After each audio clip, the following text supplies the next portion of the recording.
Welcome back to power वाग academy और मैं हूं आपका इंग्लिश दोस्त परमेश्वर सराटे। दोस्तों, यूनिट 2.3 जो कि पोम है there is another sky, Emily Dickinson इस कवित्री ने इसको लिखा है। ये कविता हम देख चुके हैं। अभी तक हमने उसका आइस ब्रेकर देखा है, उसके बाद में जो कवि है उनके बारे में जानकारी ली है और उसी के साथ साथ हमने पोएम भी देख ली है। अभी हम आगे जो बढ़ने वाले हैं वो ब्रेनस्टॉर्मिंग सेशन के साथ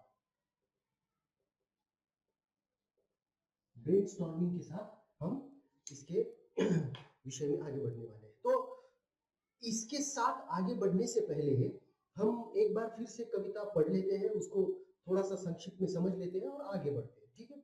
there is another sky ever serene and fair, and there is another sunshine though it be darkness there. Never mind faded forests austin, never mind silent fields, here is a little forest whose leaf is ever green.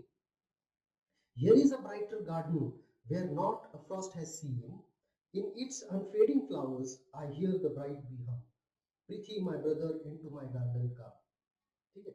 तो इसमें दो भाग हैं जिसको हम कहते हैं कि पैट्रियार्कन ये सोनेट है ना। पिछली बार हमने देखा है सोनेट का मतलब होता है ऐसी कविता, सुनित जिसको हम कहते हैं, ऐसी कविता जो 14 लाइंस में लिखी जाती है और उसके अलग अलग प्रकार होते हैं किस तरह से लिखी जाती है। जैसे शेक्सपियरियन सोनेट अलग होती है और पैट्रियार्क ये एक इटालियन पोएट थे जो ये सोनेट लिखते थे और उनका जो सोनेट लिखने का जो तरीका था वो 8 and 6 ऐसे पहले स्टैंजा में 8 लाइंस और दूसरे स्टैंजा में 6 लाइंस, जिसको ऑक्टेव एंड सेस्टेट कहा जाता है। उसी प्रकार से वो लिखते हैं और उसी प्रकार से एमिली डिकिंसन ने ये कविता लिखी है। तो इस कविता में वो क्या कह रही है कि देयर इज अनदर स्काई, है ना। मतलब उनका कहना है कि एक और आकाश भी यहाँ पर है, भले he ever serene and fair, जो हमेशा शांत और बहुत ही अच्छा है। And there is another sunshine, वहां पर दूसरे सूरज की रोशनी भी है।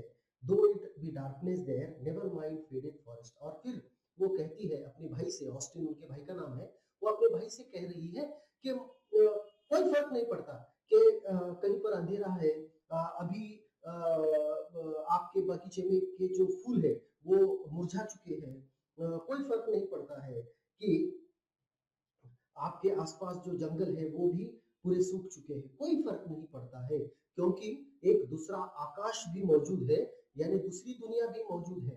उसका मतलब वो क्या है, इसका मतलब भी हमें समझना है। तो वो मैं पहले एक बार पोएम आपको लिटरली एक्सप्लेन कर लेता हूँ, मतलब उसके जो वर्ड्स है उसके मीनिंग्स मैं आपको बता देता हूँ, फिर उसमें से मेटाफोरिकल मीनिंग उसका क्या है वो भी मैं आप जिसको हम कहते हैं कि शब्दशाह जो अर्थ होता है वो मतलब उसका वो, और फिर एक लिटरल होता है, सॉरी एक वो उसको कहते हैं लिटरल मीनिंग, एक मेटाफोरिकल मीनिंग जो होता है लक्ष्यार्थ उसको कहते हैं। Here is a brighter garden where not a forest or not a frost has been.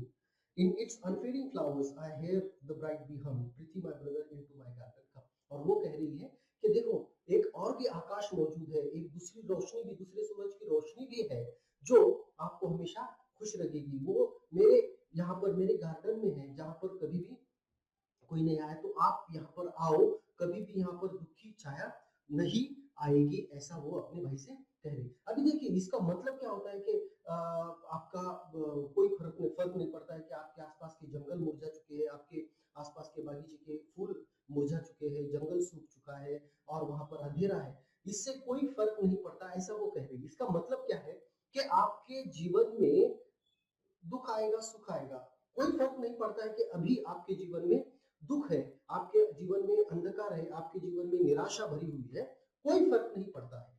क्यों कि आने वाला कल जो होगा, आने वाला जो कल होगा वो आपको हमेशा एक नई रोशनी प्रदान करेगा, एक नया जीवन या फिर नए सुख की आशा लेकर आपके जीवन में नया दिन प्रवेश करेगा।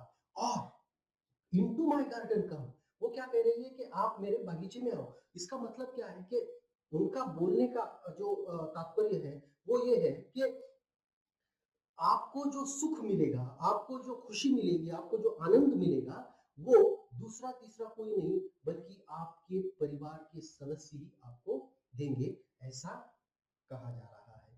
तो इसका मतलब इसमें से हम निकाल सकते हैं कि भाई सुख और दुख दोनों भी आते जाते रहते हैं, और अगर आपको सुख का अनुभव करना है, आनंद का अनुभव करना है, दुख को अपने पास से अगर दूर हटाना है, तो इसको आप कुछ नहीं कर सकते। ये तो आना और जाना चलता ही रहेगा।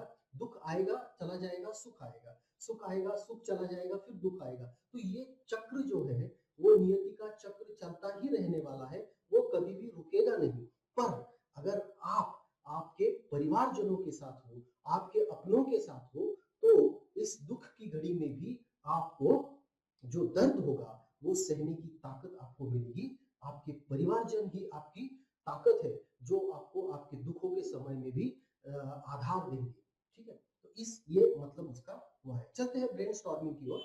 Imagine your younger sister is not paying attention to her studies and is seen wasting time playing games on her cell phones.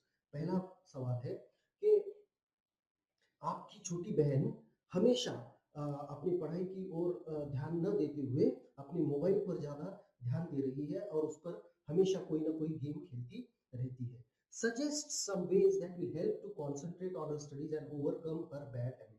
अब ये एक सवाल है, और दूसरा उसके साथ ही जो सब क्वेश्चन है, you have noticed that many of your classmates are not interested in outdoor games or participating in co-curricular activities.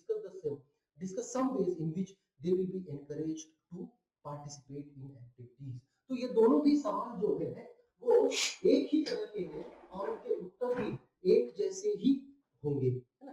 तो इसमें आपको पूछा क्या जा रहा है कि बच्चे हैं, आपकी छोटी बहन है या फिर कोई उसकी उम्र के जो बच्चे हैं, उनको मोबाइल पर गेम्स खेलना ज्यादा पसंद है, और घर के बाहर जाकर आउटडोर गेम्स खेलना उनको बिल्कुल भी पसंद नहीं है। और आपकी बहन तो उस पर ज्यादा गेम खेलते हुए अपनी पढ़ाई पर भी वो ध्यान नहीं दे रही है। तो आपको ऐसी कुछ चीजें करनी है जिससे आपकी बहन पढ़ाई भी करे और थोड़ा सा उसका मोबाइल पर से भी ध्यान हटे। तो क्या कर सकते हैं? तो पहली बात हम ये कर सकते हैं कि हम स्क्रीन टाइम रूल बना लें। स्क्रीन टाइम रूल, है ना। मतलब हमारे घर में अगर किसी को मोबाइल देखना हो, किसी को टीवी देखना हो, तो उसके लिए एक आप तय कर लीजिए कि दिन में सिर्फ 2 घंटे ही हम मोबाइल या टीवी सब मिला करके देखेंगे, उससे ज्यादा नहीं। शाम में 1 घंटा टीवी, या फिर दिन भर 10 मिनट 15 मिनट से लेके 20 मिनट तक का वक्त 2-3 स्लॉट में लेकर के मोबाइल, है ना। तो स्क्रीन टाइम रूल आप घर में बना सकते हो कि एक रूल बना लीजिए कि हमारे घर में ये ऐसा ही होगा, और इसका पालन सिर्फ वो नहीं करेगी तो आप सभी को करना होगा, है ना। तो इससे क्या होगा, तो एक रूल बन जाएगा घर में, तो एक नियम बनने की वजह से घर में वो सारे के सारे लोग उसको अच्छे से उसका पालन करेंगे। ठीक है। दूसरी बात, उसको ये बताना जरूरी है कि दूसरी इंटरेस्टिंग चीजें भी दुनिया में है ना, अदर इंटरेस्टिंग थिंग्स,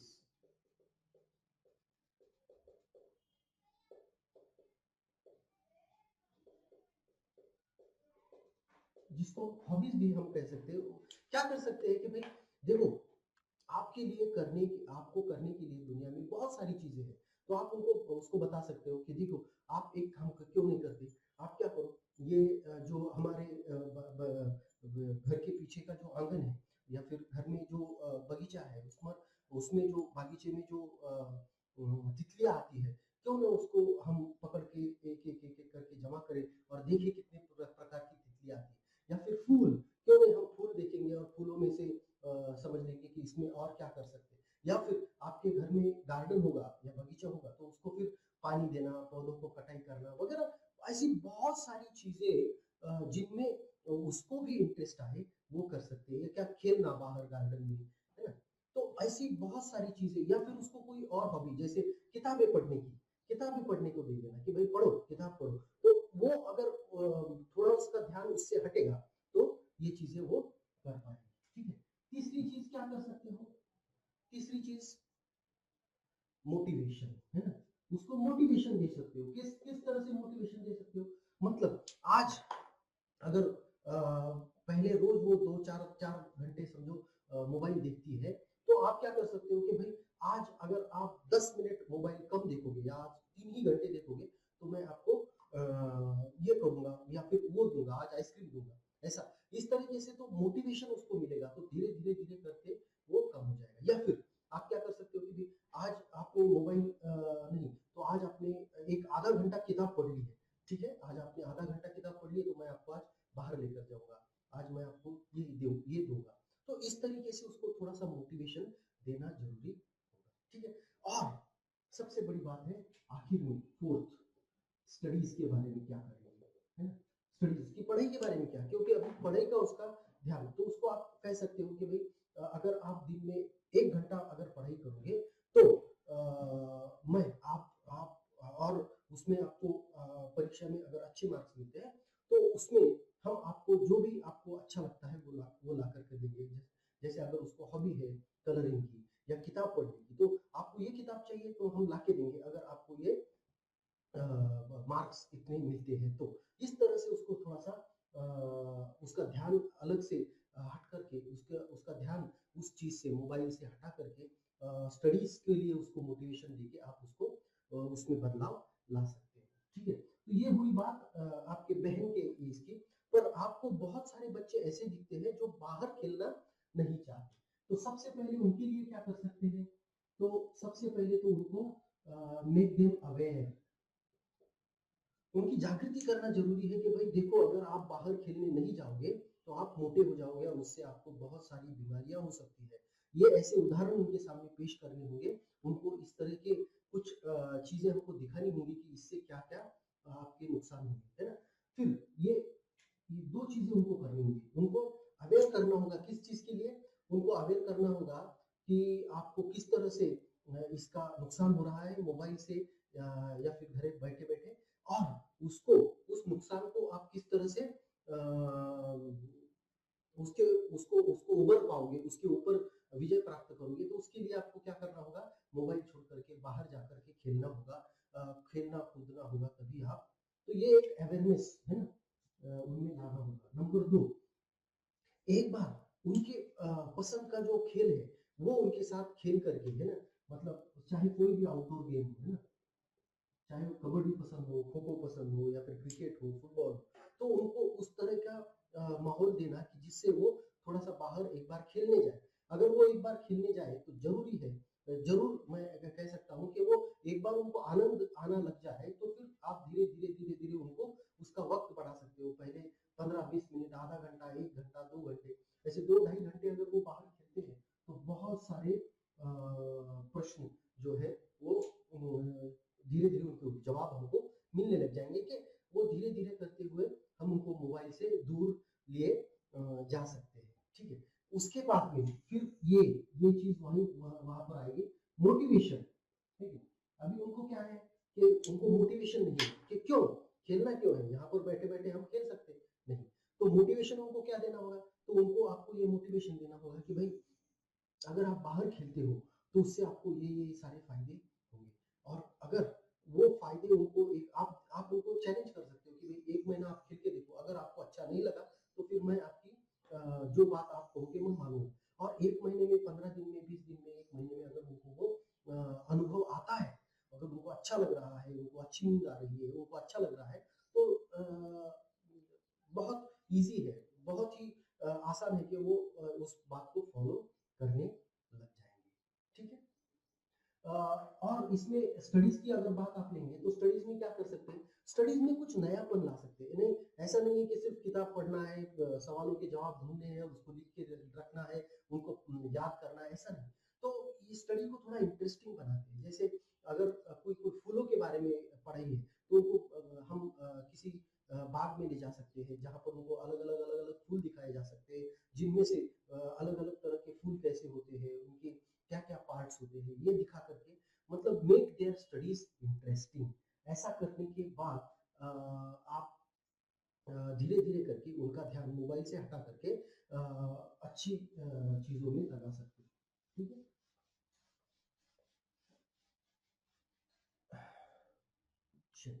अगला सवाल है, discuss with your partner and complete the web highlighting the sad and gloomy aspects of life mentioned in the first part of the poem. A2 की बात कर रहा हूँ मैं, पहला सवाल उसने का।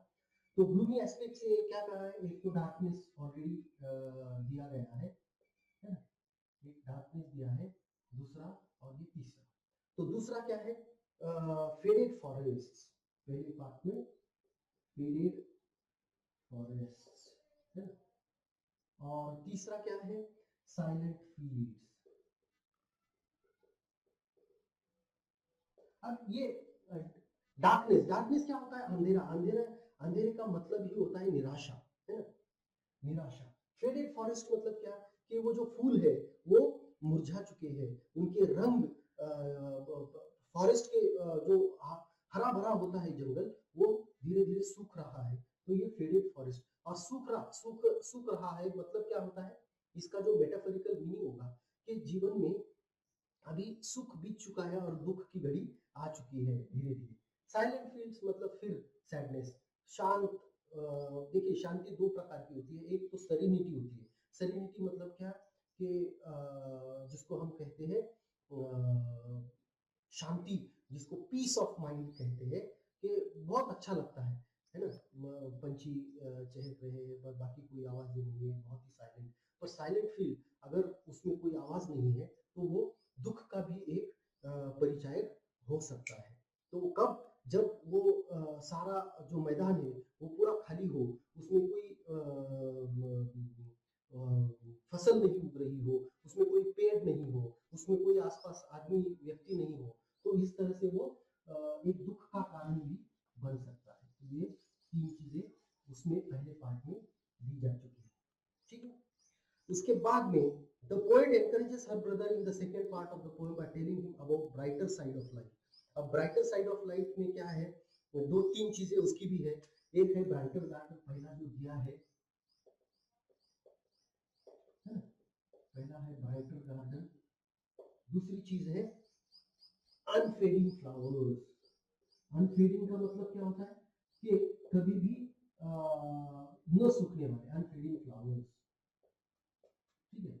और तीसरा है ब्राइट ब्राइट बीज humming, bright B humming.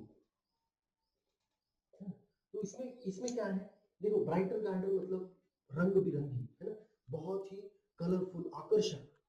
Unfading flowers मतलब कभी भी न सूखने वाले, न मुरझाने वाले फूल। और ब्राइटर बी हमिंग मतलब वहां पर पंछी चहक रहे हैं। अभी बी हमिंग मतलब सिर्फ मक्खियों की भिनभिनाहट की बात नहीं है, तो ये ब्राइट बीज हमिंग मतलब वहां पर बहुत सारे पंछी है जो चहक रहे हैं, आवाजें कर रहे हैं, और वो एक म्यूजिक की तरह आपके कानों को आनंद दे रहा है, ठीक है।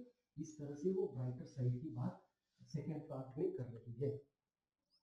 The poet has described two different shades of human feelings by using imagery of various forces of nature in the poem.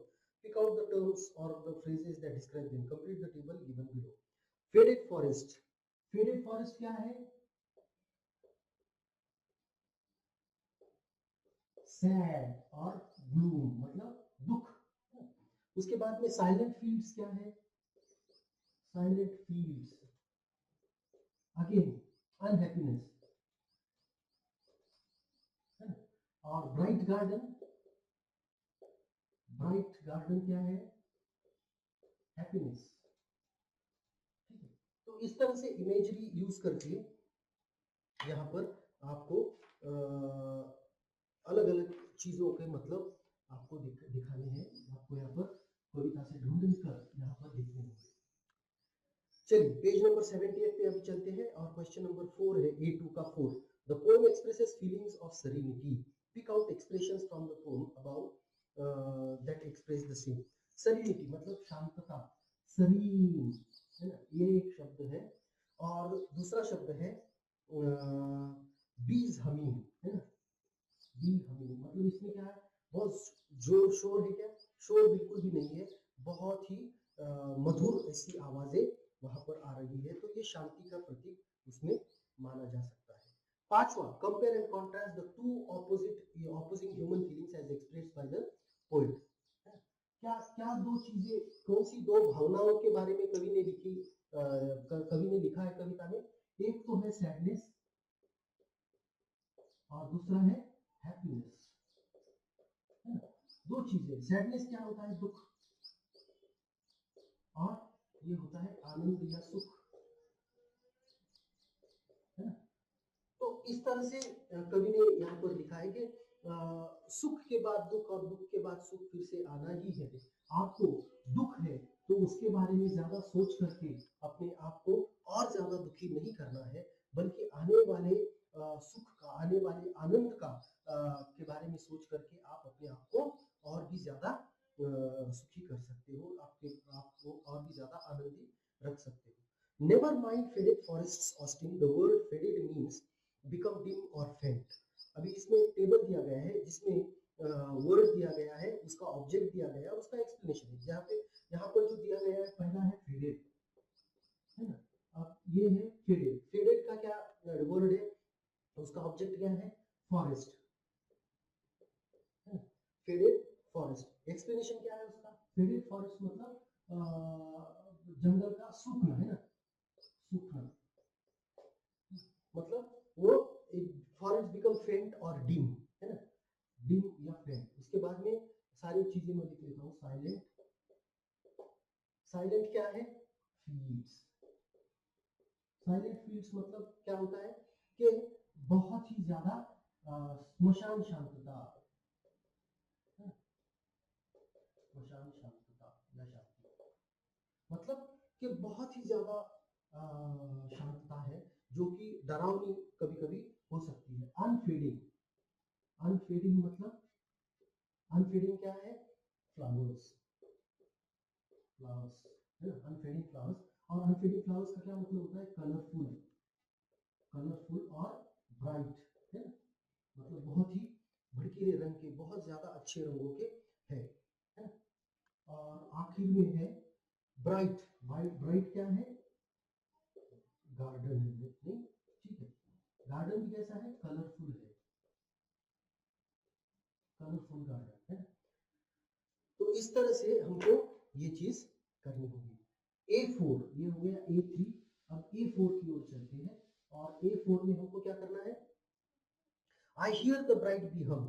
अब इसमें हमको hyperbole, 3 figures of speech, hyperbole, उसके बाद में एलिट्रेशन, और तीसरा है इन्वर्जन। ठीक है, अभी नीचे से ऊपर जाते हैं, ठीक है? कुछ चीजें हम ऐसे भी कर लेते हैं। तो इन्वर्जन में क्या है? Into my garden come, into my garden come. अभी अगर आप इसको इन्वर्जन क्यों है ये भी मैं बता देता हूँ आपको। इसको क्यों इन्वर्जन कह रहे हैं हम? क्योंकि इसको कम इनटू माय गार्डन एकदम सिंपल, पर इनटू माय गार्डन कम तो इसको इन्वर्स कर दिया है। एलिट्रेशन क्या है? Faded flowers, faded flowers, bright bee, etcetera etcetera. दो उदाहरण मैंने आपको दे दिए हैं, है ना? और यहाँ पर क्या है? यहाँ पर अनफेडिंग, फेडेड फॉरेस्ट से, सॉरी, फेडेड फॉरेस्ट, फ्लावर्स नहीं, फॉरेस्ट, अनफेडिंग फ्लावर्स। हाइपरबोली क्यों है? एग्जैजरेशन है, अतिशोक्ति है। क्यों है? क्योंकि कोई भी फूल दुनिया में ऐसा नहीं बना है जो हमेशा सदा के लिए हर वक्त खिला रहेगा। खिलेगा, मुरझा जाएगा, ये उसका स्थायी भाव है। वो उसका क्या कह सकते हैं, वो नहीं, प्राकृतिक उसकी रचना है, वैसी है कि एक दिन खिलेगा, 2 दिन रहेगा, 4 दिन रहेगा, फिर बाद में मुरझा जाएगा। पर कवि कह रहा है कि, कवि कह रही है कि यहाँ पर ऐसे फूल है जो कभी भी मुरझाएंगे नहीं। तो ऐसा है क्या? ऐसा बिल्कुल भी पॉसिबल नहीं है। तो इसी की वजह से उसको हमने हाइपरबोली कहा है, जिसको हम कहते हैं एग्जैजरेशन, है ना? उसके बाद imagine your friend is table tennis champion, this result is suggest some ways to make her aware of importance of hard work. ठीक है, ये इंपॉर्टेंस ऑफ हार्ड वर्क, ये एक गाइडेड कॉम्पोजिशन हो सकता है जिसमें आप अपने तरीके से उसको लिख सकते हो। जैसे गाइडेड कॉम्पोजिशन में क्या होता है कि आपको कुछ चीजें दी जाती है और उसके आधार पर आपको लिखना होता है। उसके बाद में एप्रिसिएशन है। एप्रिसिएशन हमने कम से कम 4 एप्रिसिएशन अलग अलग किए हैं, इसको आप कर सकते हो। समरी भी हमने 3-4 की है। Let's compose a poem. अभी compose a poem page number 79 की बात यहाँ पर हो रही है। There is another sky ever serene and fair, जिसमें 2 लाइनें मैंने ऐड की है, उसी तरह आप भी अपनी लाइनें ऐड कर सकते हो। There is another sky ever serene and fair where happiness comes by and makes your joy share। मैंने भी इन्वर्जन कर लिया है, makes you share your joy ऐसे करने के बजाय मैंने क्या किया है कि makes your joy share, है ना? ठीक है। बाद में एक पोएम है ब्लू स्काई, मार्क हेस्टिंग्स की। उस कविता में एक शब्द है ब्लू स्काई, उसकी जगह पर अलग अलग चीजें जैसे स्टारी स्काई, क्लाउडी स्काई, इस तरह से कर करके इस तरह से बदलाव करके शब्दों में हम उसको लिख सकते हैं। एक लेटर राइटिंग है A7, जो ऑलरेडी हमने 3-4 लेटर्स ले लिए हैं। अभी ये 8 की हम तरफ चलते हैं, जिसमें make the poem describe beauty of nature, make a list of careers that are related to nature, environment and forest. देखिए क्या है, पहला तो दिया है फॉरेस्ट डिपार्टमेंट। फॉरेस्ट डिपार्टमेंट है ना, तो फॉरेस्ट डिपार्टमेंट में क्या होता है, RFO, एक बड़ा पोस्ट होता है, रेंजर फॉरेस्ट ऑफिसर, जो वो उसको कंट्रोल करता है पूरे फॉरेस्ट एरिया को, है? उसके बाद में कंजर्वेशनिस्ट होते हैं, है ना, कंजर्वेशनिस्ट जो पानी, बाद में सॉरी मिट्टी, पानी और हवा को अच्छा रखने की कोशिश करते हैं, पेड़ लगाते हैं, पौधे लगाते हैं, है? ये काम हो सकता है। उसके बाद में और क्या करियर ऑप्शंस होंगे, जिसमें आप नेचर को, wild life photographer, wild life photographer,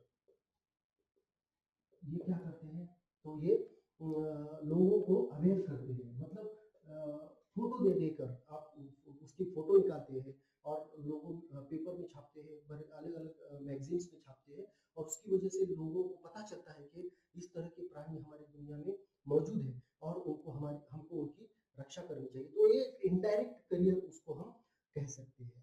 उसके बाद में होता है प्रोटेक्शनिस्ट भी होते हैं ना, प्रोटेक्शनिस्ट। अब ये एनजीओस की तरह काम करते हैं। ये एनजीओस की तरह काम करते हैं कि जो जिनको अलग अलग जगहों से या फिर उसको, देखिए वर्ल्ड वाइल्ड लाइफ फंड नाम की एक संस्था है जो कि अलग अलग देशों से, अलग अलग लोगों से पैसे जमा करती है और उसको इसी काम में खर्च कर देती है। कि जैसे अगर मान लीजिए जंगल में, बहुत सारे हमारे भारत में ऐसे जंगल हैं जहाँ पर जिसके इर्द गिर्द या फिर जंगलों में भी कई लोग रहा करते थे, तो उनको फिर धीरे धीरे जंगलों से बाहर ला करके उनको अलग अलग जमीनें दी गई है, अलग जगहों पर उनको खेती के गुर सिखाए गए हैं और उनको परमिशन दी जाती है कि आप जंगल में जाकर के शहद जमा कर सकते हो, शहद इकट्ठा कर सकते हो और बेच करके अपना पेट पाल सकते हो, इस तरह से। तो अलग अलग चीजें की जाती है ताकि वो लोग जो जंगली जानवर है उनके साथ उनकी कोई उनका झगड़ा ना हो, उसकी वजह से जंगली जानवर मारे नहीं जाए, इस तरह से उनको ट्रेन कर करके उन्हीं को